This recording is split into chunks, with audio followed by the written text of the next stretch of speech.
Good morning, everyone.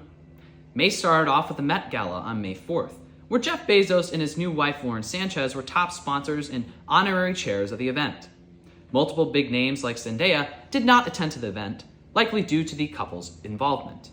In response to the controversy at the Met, internet commenters pointed out the fact that the event is held to fund the Met Museum of Fashion, meaning it's not worthy of criticism because it's for a good cause. Let's hold a fundraiser for the Holocaust Museum next. In Israel. You need to move it to the UAE if you want any comedians to show up, though.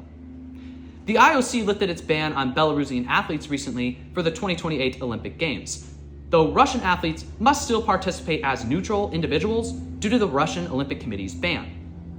Israel is still allowed, though. Of course, it'd be anti-Semitic to ban them. In other news, a hantavirus outbreak took place on a cruise ship on the western coast of Africa this month. After being quarantined for 6 weeks, all the passengers have since been returned from the ship to their home countries.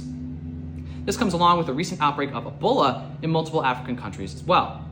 Health Secretary Robert F. Kennedy Jr. seems to be making an exception for hantavirus, as he extended liability protections for drug makers working to develop treatments, though he's made clear that these don't apply to possible mRNA vaccine developments.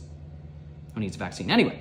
You do have a 60% chance of living if you get hantavirus, which is lower than the amount of Americans who think that Secretary Kennedy won't last until the end of the year.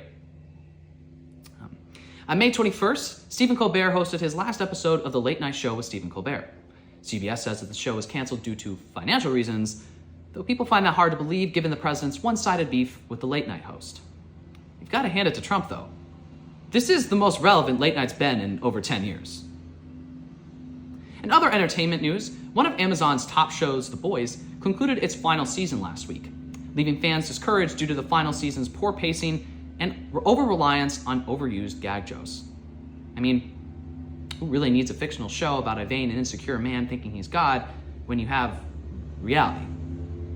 The only difference is that our God can't walk down a flight of stairs. Finally, over the course of 2 weeks, the U.S. Department of War has released over 200 files related to UFOs. The reasoning behind releasing the files?